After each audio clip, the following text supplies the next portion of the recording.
The sun was setting behind the tall pines of Colorado, casting long shadows on the dirt road where my wife and I were walking. The air was crisp, and everything felt peaceful until it wasn't. Suddenly, a figure emerged from the trees, clad in a police uniform. My heart raced as he pointed a gun directly at my wife. "Get on the ground," he barked, his face twisted in an arrogant smirk. For a second, everything froze. I could feel the bile rise in my throat as panic washed over me. Who the hell did he think he was? But not my wife. She stood firm, her shoulders back, eyes steady. "You have no right to point that at me," she replied, her voice calm but laced with authority. I wanted to scream for her to take cover, but some deeper instinct told me she was in control. As I watched, I realized that this was not just some backwoods cop. He was an arrogant member of the HOA, people frustrated by rules and regulations that had nothing to do with justice. They hid behind titles and badges, believing themselves above others. And here he was, embodying that arrogance. "Step aside, Sheriff," he sneered, making it clear he didn't see her as a threat. But oh, he didn't know. No one in this town could outsmart her. She was the real sheriff, the one who fought for people who didn't know how to fight for themselves. "Listen," she said, raising her hand slowly to show she meant no harm. "You're making a big mistake. I suggest you put that gun down." The tension in the air was palpable. I found myself wishing, desperately, that I could jump in and shield her, but I knew I had to trust her. She had faced far worse than this, and she always found a way through. Looking directly into the eyes of the intruder, she didn't flinch. "I won't let you intimidate me or anyone in this community." Her words hung in the air like a promise. And in that moment, I felt a swell of pride mixed with fear. This was my wife, not just my partner, but someone who embodied strength and resilience. Have you ever found yourself in a situation like this? What would you do? Tell me in the comments below. That was just the beginning of a long fight, a battle against not just an arrogant man but an entire system that thought it could stifle the truth. I braced myself for what lay ahead, knowing we'd face it together. As the echo of her fearless words hung in the crisp air, I felt a renewed sense of hope. Sophie had always been the rock in our relationship, and now, in the face of this confrontation, she shone brighter than ever. But who was I kidding? We were far from safe, and Rick wasn't just any HOA member, he was a bully cloaked in authority. A puppet on strings of power. Sophie had a deep-rooted belief in justice, shaped by her upbringing in this very community. She would often recount her childhood, when she watched her father, a local firefighter, save lives and forge connections with the townsfolk. His sense of duty had instilled in her a fierce desire to protect those who couldn't protect themselves. I often wondered how that little girl grew into the fierce sheriff we knew today.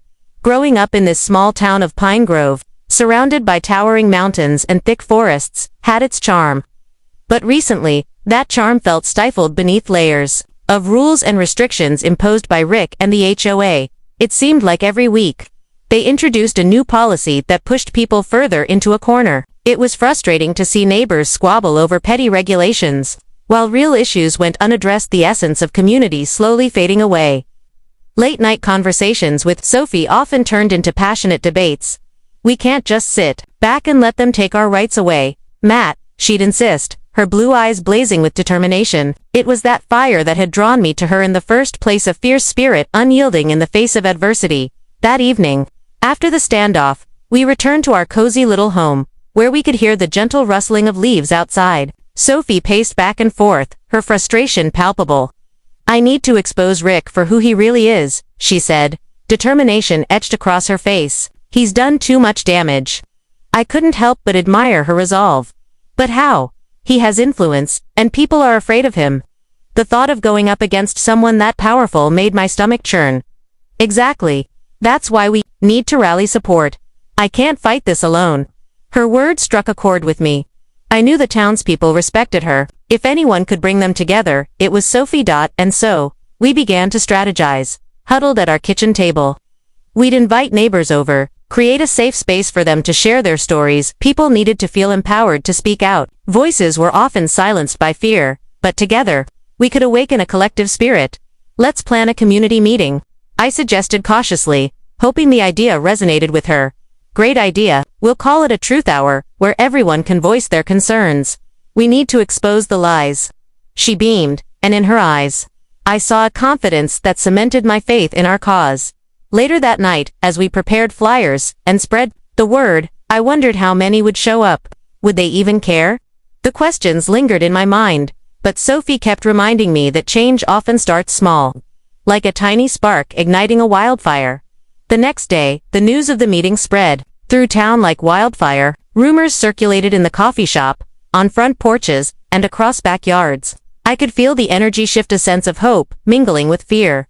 That evening, as we sat together on the porch, sipping our coffee, I looked into Sophie's eyes, and saw a determination that was both comforting and terrifying. "Are you ready for this?" I asked. She looked out into the fading daylight and nodded. "It's time to take a stand." The day of the truth hour dawned with a mix of excitement and anxiety fluttering in my stomach.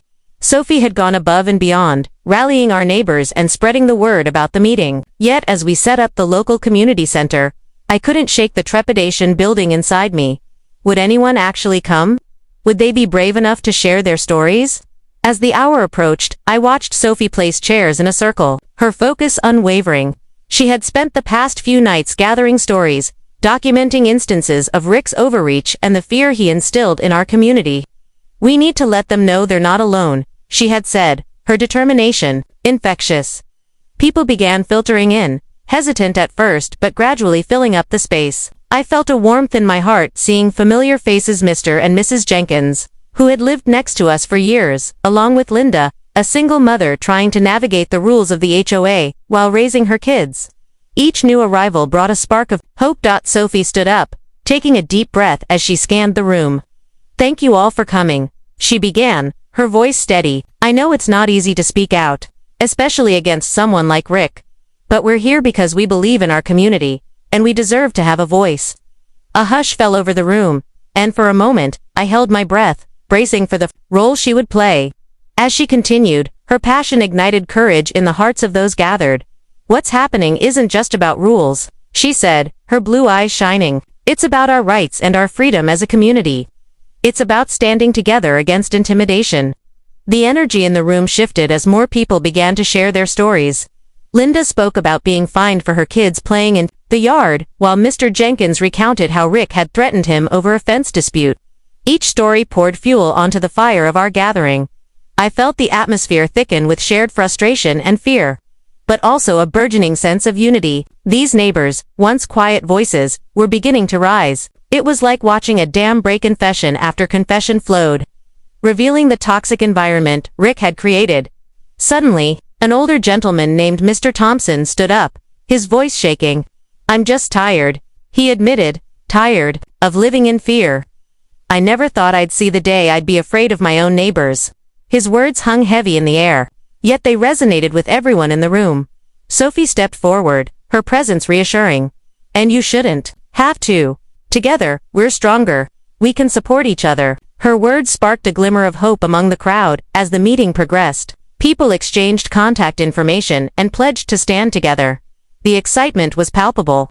"We need to document everything," one woman suggested. "Let's gather evidence, create a list of grievances. We can take this to the next HOA meeting."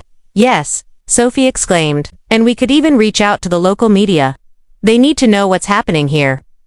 The collective energy in the room surged. This was more than just a meeting. It was the birth of a movement. As we concluded the gathering, I felt a swell of pride for my wife and our neighbors. We had created a platform for every voice to be heard. I watched as people mingled and exchanged stories, laughter breaking through the tension that had hung over our community for too long. Later, as Sophie and I cleaned up, she turned to me, her eyes twinkling with joy. "Did you see that?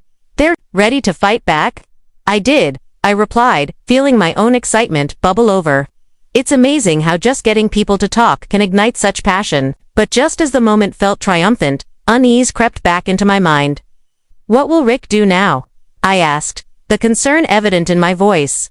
Sophie's expression hardened, a fierce determination settling in. "Whatever it is, we'll be ready. He thinks he can intimidate us, but he has no idea what's coming. No idea what's coming." As we left the community center, the night sky wrapped around us like a comforting blanket. But I couldn't shake the feeling that our fight was only just beginning. The day after our truth hour, a sense of exhilaration buzzed through the community. People I hadn't spoken to in years greeted me with hopeful smiles. And even the local diner felt different, a place filled with hushed conversations about the meeting. Yet beneath that excitement lay an undercurrent of anxiety as we all wondered what Rick's next move would be. Sophie and I decided to regroup at home, where we could lay out our plan for moving forward. We gathered around our kitchen table, littered with pamphlets and notes from the meeting. I watched as she transformed our dining space into a war room, her fire evident in every detail.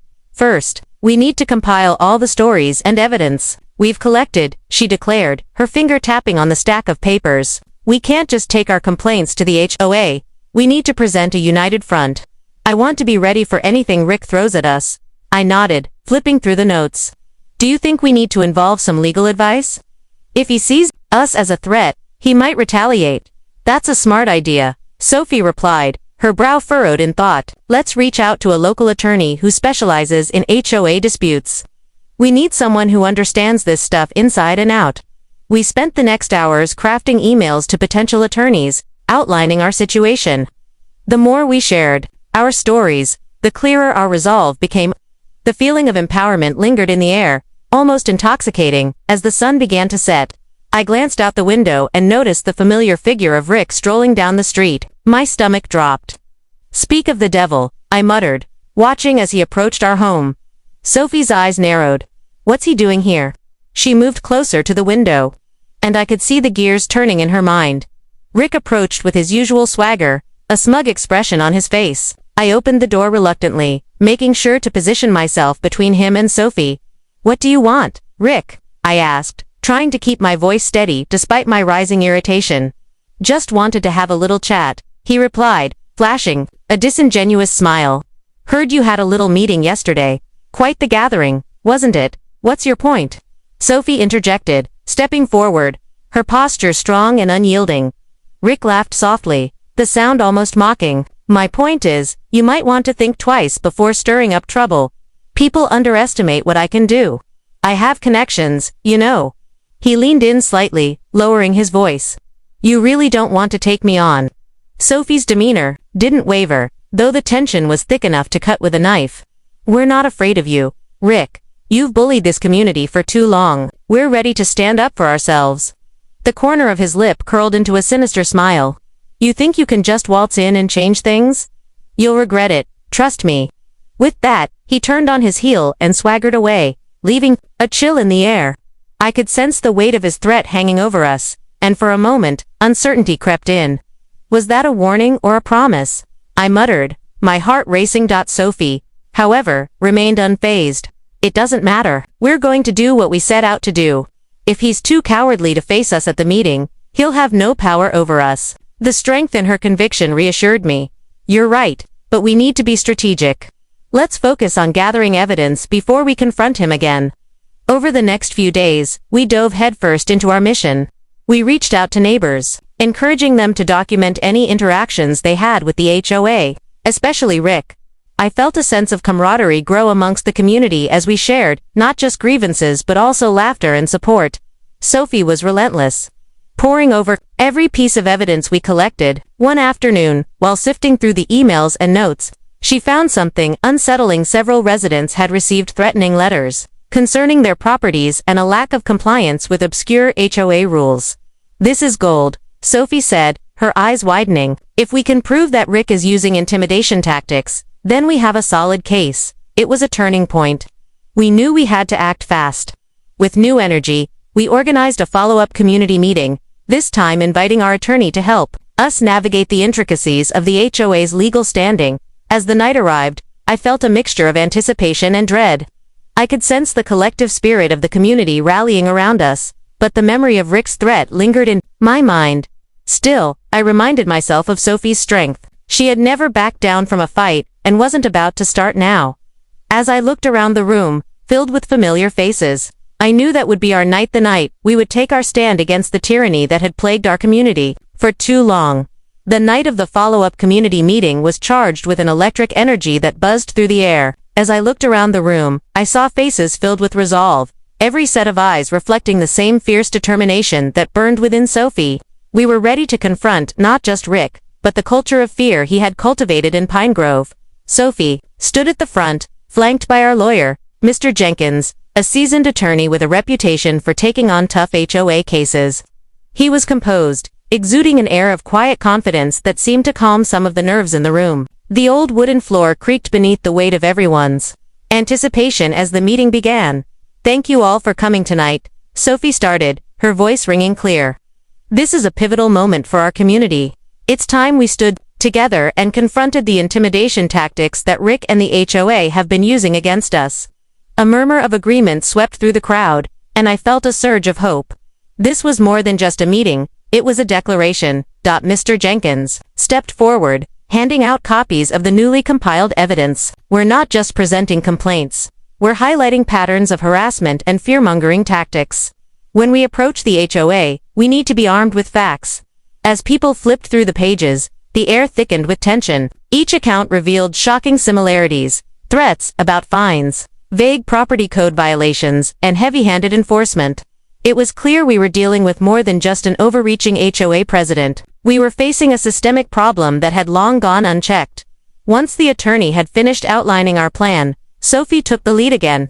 "I know many of you are scared, but fear thrives in silence.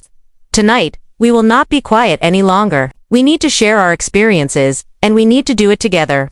Linda was the first to speak, her voice shaking initially but gaining power as she continued.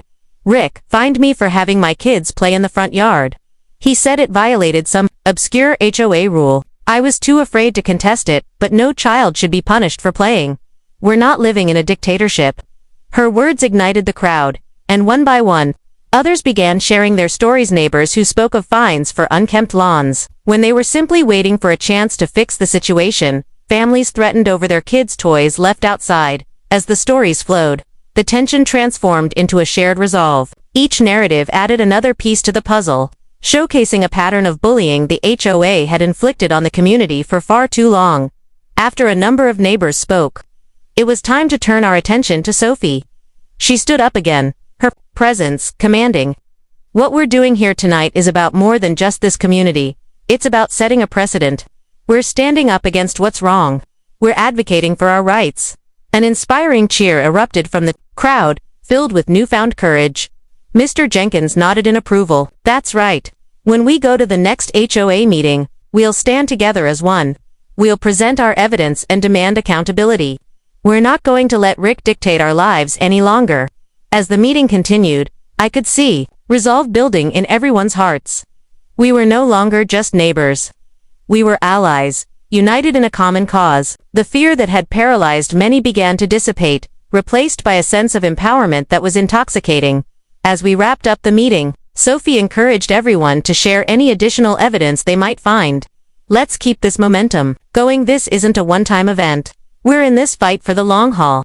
Afterwards, as the crowd dispersed, I caught a glimpse of Rick watching from the entrance, his expression unreadable. I felt a flicker of fear, but it was quickly replaced by a fierce determination to protect what we had built that night. "Do you think he'll retaliate?"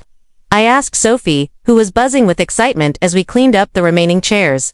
"Maybe," she said, her voice steady, "but it doesn't matter. We're stronger than he realizes. We have truth, and truth is more powerful than intimidation."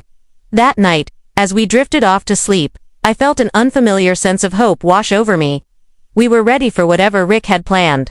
Together, we had ignited a fire that could not be easily extinguished. A fire that would fight against the darkness of tyranny and fear in our community. This was our moment to reclaim our home. The night after our powerful community meeting, sleep felt elusive.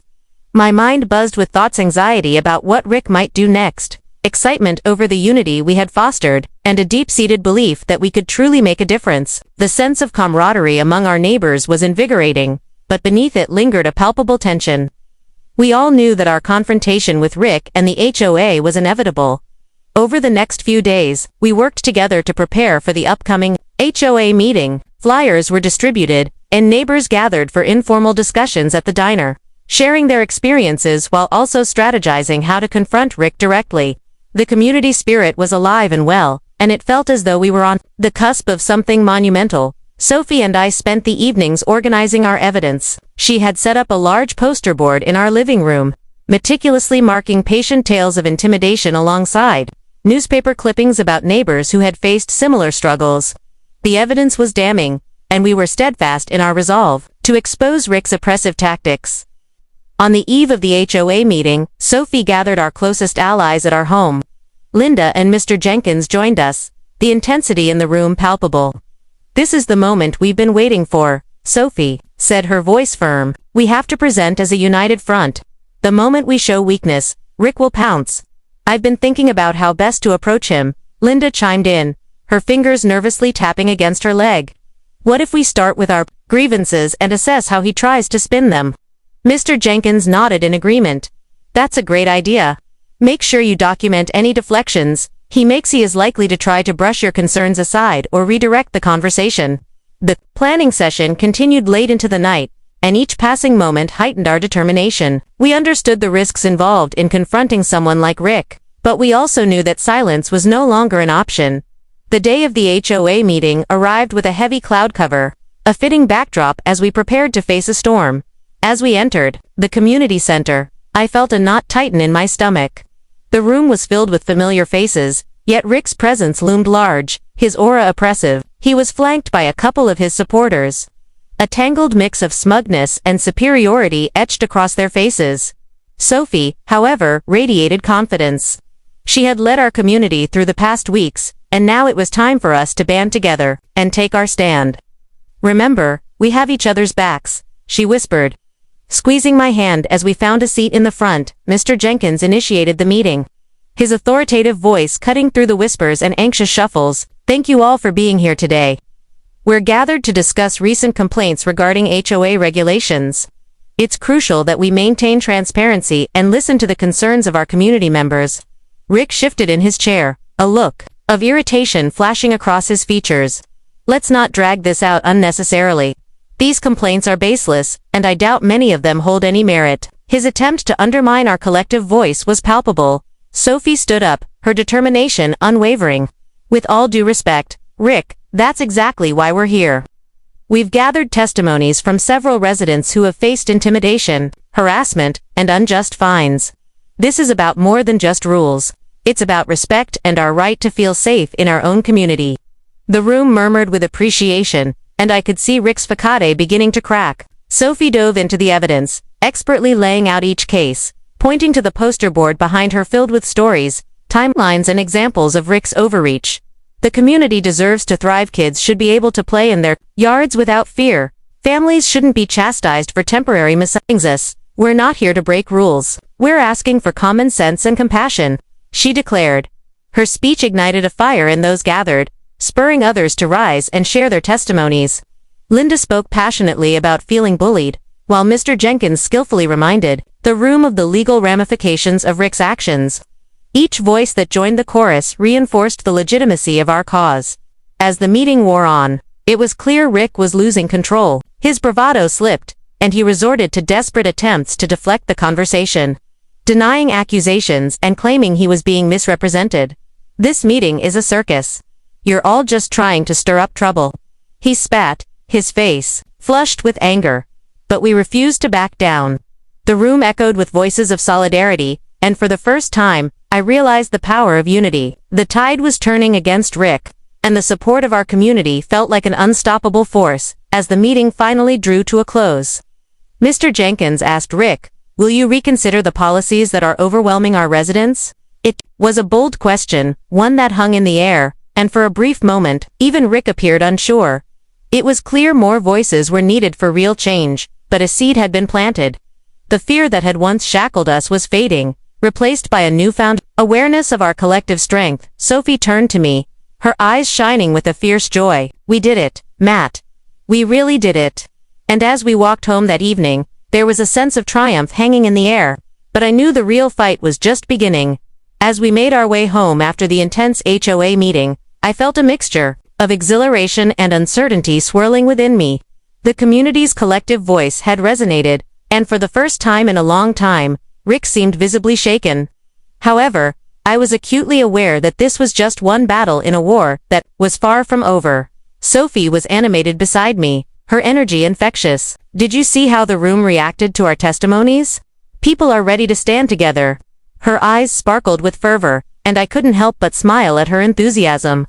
The spark that had ignited our movement was now a blazing fire, We had to keep stoking it, but even as the adrenaline pumped through my veins, a shadow of doubt crept in. What if Rick retaliates? He's not the type to back down quietly. Sophie took my hand and squeezed it reassuringly. We'll be ready for whatever he throws our way. We aren't alone anymore. The community has our backs. That night, we sat at the kitchen table, the remnants of leftover pizza before us, but we were too energized to eat. We spread out the notes, flyers, and the evidence we had collected, poring over them excitedly. We need to start planning our next steps, Sophie said, her brow furrowed in thought. We can't let this momentum die down. As we discussed strategies, a plan began to form. We decided to organize another meeting. This time with a focus on raising awareness about how the HOA operated and involving even more members of the community. We should create a newsletter or a social media group. So many people don't realize what the HOA has been doing, I suggested. Absolutely. We need to educate everyone about their rights. Sophie agreed, her passion evident. If we can arm our neighbors with knowledge, they'll feel empowered to stand up when Rick tries to intimidate them again. Over the next weeks, we put our plan into action. We diverted our energies into creating an online platform for sharing stories and resources. The Pine Grove Community Network was born, a place for residents to communicate freely and share their experiences without fear of retribution. As the network took shape, we organized our next community meeting with clear objectives: raise awareness, gather more evidence against Rick, and establish support networks for those willing to confront the HOA. The response was overwhelming. Neighbors who had been silent for too long began to engage, sharing their own experiences and encouraging others to do the same. As we approached the date of the next meeting, excitement filled the air. There was an undeniable sense of empowerment. Our efforts had started to change the narrative. Some residents even began discussing the idea of a town hall-style forum, where we could openly challenge the HOA and solidify our demands for transparency and accountability. However, Rick was not about to let this insurgency go unchallenged. A few days before our next gathering, he sent out a mass email to all residents, warning against disruptive behavior at HOA meetings and threatening to impose stricter regulations on the community if this nonsense continued. When Sophie received that email, her eyes narrowed, a fire igniting within her. He's scared. That's a good sign, she said, her voice steady. But we need to stay focused. This is just a tactic to intimidate us. We can't allow fear to dictate our actions, I reminded her. This is about building something stronger than him. As we went through final preparations for the meeting, the energy in our community reached a palpable peak. That evening, people began filing into the community center, and the atmosphere was charged with anticipation. The air buzzed with conversations about the recent email, but there was also a sense of solidarity, an unshakable commitment to our cause. Sophie took the lead again, and as she stood in front of the crowd, I could feel her confidence radiating. Tonight, we're not just here to voice our complaints. We're here to demand change. Mr. Jenkins was present again to support us, and as he laid out the legalities surrounding the HOA's governance, our neighbors listened intently, jotting down notes and nodding in agreement. As the discussion progressed, emotions ran high. There were neighbors who were angry, fueled by years of fear, and those who were resolute, ready for change. People took turns speaking, revealing stories that carved deep into the heart of our community, a unified tapestry of resistance against Rick's bullying. Then, just as the discussion was really gaining momentum, Rick unexpectedly appeared, flanked by his supporters. The atmosphere shifted, attention settling over the gathering. He walked toward the front, trying to exude his usual bravado, but it was clear he was on the defensive. Here we go, Sophie whispered to me, her breath hitching slightly. Rick opened his mouth to speak, a condescending smile plastered on his face. I hope everyone is enjoying this circus. But let's not forget that we have rules for a reason. Disruption will not be tolerated in our community. But this time, his words fell flat. From the back of the room, a voice rang out, filled with anger and resolve. We're not afraid of your threats anymore, Rick. We want to live in a community, without fear. That voice was soon echoed by others, creating a powerful wave of support and affirmation. I turned to Sophie, who was beaming with pride. We were uniting in ways Rick could never have anticipated. This moment was pivotal. We were no longer just voice against a bully. We were an entire community declaring that we would no longer be silenced. And in that room, I realized collective strength was a force that could not be easily ignored. Rick could try to intimidate us, But we had forged a new path, and we were not about to retreat, as the tension in the room reached a fever pitch. Rick's initial bravado began to falter under the collective weight of our defiance. His condescending smile faded as neighbors voiced their frustrations, one after another. Emboldened by the realization that they were no longer alone. "Enough is enough, Rick," shouted Linda, her voice ringing through the hall. "You've treated us like enemies for too long, and we will not stand for it any longer." The applause that followed was thunderous. Encouraged, others stood up, echoing sentiments of unity and resilience. "We want real leadership, not fear tactics," someone else called out. And a wave of agreement surged through the room. Rick's eyes darted around the crowd, seeking allies among his supporters, but the usual arrogance that thrived on their backing dwindled. The dynamic had shifted. His power was crumbling as our courage solidified. "This is not how a community should operate," he finally snapped, attempting to regain control. "You're breaking HOA rules by inciting this unrest." "We're breaking nothing," Sophie shot back, stepping forward with confidence. "What we're doing is asserting our rights as homeowners and as a community. You can't intimidate us anymore." Sophie's words were met with a raucous applause, and it seemed to further irritate Rick. He glanced at Mr. Jenkins, who had been quietly observing the unfolding drama. The attorney stood up, clearing his throat as he prepared to dismantle Rick's arguments. "Let's be clear," Mr. Jenkins said in a calm, authoritative tone. "The HOA is meant to represent the interests of the community, not work against it. When the organization operates in a way that harms its members rather than supports them, it violates its own purpose." The crowd fell silent, absorbing the weight of his words. Rick clenched his jaw, knowing that his position had become precarious. It was as if the tide had completely turned against him. "We are calling for transparency in the HOA's operations," Mr. Jenkins continued. "Unless we make the changes necessary to foster a supportive community environment, we will pursue all legal means to ensure our rights are protected. This is your final warning, Rick. Change your tactics or face the consequences." A ripple of determination surged through the crowd. I could hardly believe the transformation that had taken place. Neighbors who had once whispered their grievances in hushed tones now stood tall and resolute, fueled by the camaraderie we had built together. Rick's face twisted in anger as he struggled to regain his footing. "You can't possibly think you can run me out of this community." "I'm not going anywhere." "We're not asking you to leave," Sophie replied, her voice steady. "We're asking you to change your ways. We want you to value our community, the way we do, or what?" Rick challenged, his tone dripping with contempt. "You think you'll intimidate me into submission?" "No," I interjected, stepping forward. The fire of defiance ignited in my chest, a surge of collective strength behind me. "That's not what this is about. We're saying we won't be intimidated into silence. We're fighting for a community where everyone feels safe and can express their concerns without fear." The room erupted in applause again, louder than before. Each person present had begun to feel empowered, their voices rising to match Rick's arrogance. "I will take this to the board," Rick spat finally, his eyes dark with frustration. "You think you can win this battle?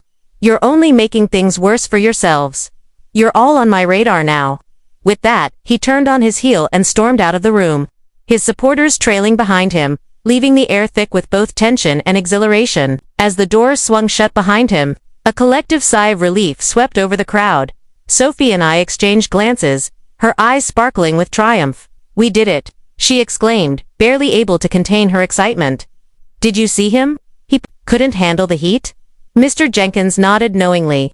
"You've started something irreversible here tonight. This community is ready to demand change, and they've got the right person fighting for them." The energy in the room was electric as people began to talk among themselves, sharing what had just unfolded. It felt as though we had broken an invisible barrier. A tipping point had been reached, and we were moving forward. As discussions continued, people started strategizing on how to keep the momentum alive. Some suggested starting committees to monitor the HOA's decisions, while others focused on organizing community events that could foster even deeper connections. Sophie stood up again. "Let's use this moment to build something sustainable. We need to ensure that everyone stays engaged. We could host a community picnic, a fun gathering to celebrate each other and reinforce our commitment to this cause." Cheers erupted at the suggestion, and I could see the excitement ripple through the crowd as plans began to take shape. In that moment, I realized that this was about more than just opposing Rick. It was about uniting our community around shared values, creating a foundation for future generations to thrive. As the evening waned, we began to pack up the chairs, and neighbors lingered, sharing laughter and ideas. I felt a surge of warmth wash over me, a sense of belonging that had always felt elusive until now. Walking home, hand in hand with Sophie, I knew we had forged something extraordinary together. We were ready for whatever Rick had in store. But more importantly, we had ignited a spirit of resilience within our community that he would find impossible to extinguish. This was just the beginning of our fight. But one thing was certain. We would not back down. Together, we would reshape Pine Grove into a community that thrived on respect, support, and above all, unity.